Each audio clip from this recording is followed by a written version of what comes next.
And in the Impact segment tonight, more than 150 world leaders meeting in Paris to discuss climate change. Greeting them, hundreds of anarchists who use pretty much all these international events to cause trouble. So far, French police have arrested about 100 of them. So what is behind these violent demonstrations? Also, President Obama using the climate change conference to address terrorism. We salute the people of Paris for insisting this crucial conference go on. An act of defiance that proves nothing will deter us from building the future we want for our children. What greater rejection of those who would tear down our world than marshaling our best efforts to save it? I'm not sure I understand that line of thinking, but joining us now from Washington is a man who does, Charles Krauthammer. So before we get to that, I know you want to comment on the debate I just had with Dr. Goolsbee about Planned Parenthood. Go.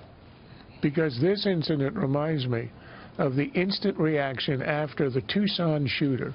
Remember the one who went to a shopping center, shot, terribly wounded the congresswoman, killed a 9-year-old girl, and within hours, the explanation was that this Jared Loughner had been influenced and driven to kill by the, quote, climate of violence that had been aroused by none other than Sarah Palin.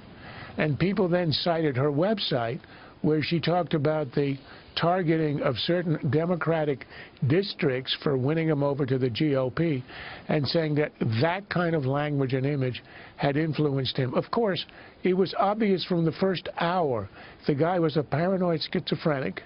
Anybody could see it. You talk to any of the witnesses who had known him in the past, who were afraid of him. The guy had this notion that the government was using grammar to control his mind.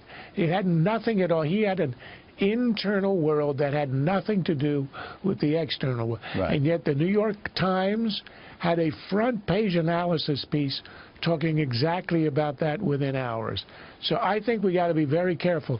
It's not as clear that this guy who did the shooting in the clinic, Colorado, was a paranoid schizophrenic, but there's a lot of evidence that he was a guy who was delusional and in many ways paranoid. That's a reportage. So before Yep. we blame anybody, learn about the mental history of this guy.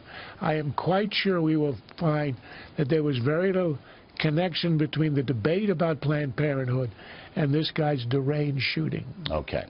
Now, President Obama, you heard the soundbite. He seems to think that confronting global warming, climate change, is an anti-terror strategy. I've heard him say that, you know, around the edges before. Do you understand that? In fact, he said Friday in his press conference with President Hollande of France that it would send a powerful rebuke to terrorism if they had this conference. The idea that the terrorists struck Paris in order to prevent or have anything to do with climate change is really so out there that you've got to ask yourself, what planet is the president living on? I think this is his way of fending off the fact, or trying to distract attention from the fact, that the Paris attack and all the other attacks, world terrorism going on for the last several months, are a demonstration of the abject failure of his war on terror policy. Of course, he doesn't even believe it's a war on terror. He abolished the very term. And this is a way to distract and, in fact, but he's always been heavily Yeah. invested in climate change, always. This is an issue that's, I believe, more important to him than defeating ISIS. It's more important than keeping Ukraine out of the Soviet, over the Russian orbit. You know, I want a clean planet. I'm sure you do too. But he's almost obsessed with this issue, and I want to know why.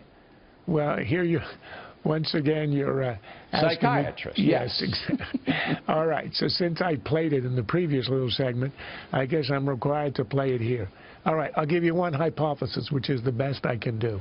He sees himself grandiosely, as he always has, as a kind of a visionary, a man who sees so much further ahead than the ordinary plebeians who inhabit the United States, that he's now looking generations ahead.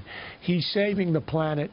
He knows that there is no honor to prophets in their own time, but he will be honored for having seen so far. So whereas you and I and the little people with the blinkered vision are concerned about real problems, terrorism, the threat of nuclear Iran, the Russians on the march, the collapse of world order, particularly in the Middle East, with the retreat of, whereas we're concerned with all this, he can see so much farther. These problems, in his view, will work themselves out the way they always do. Yes, there'll be casualties, a few hundred dead here, a few hundred dead there, but he's saving us from our own instincts and our own ignorance. That's what he sees, and that's why he's been absolutely committed to this idea for so many years. Well, I see it a little bit differently, and I see it as a professorial move.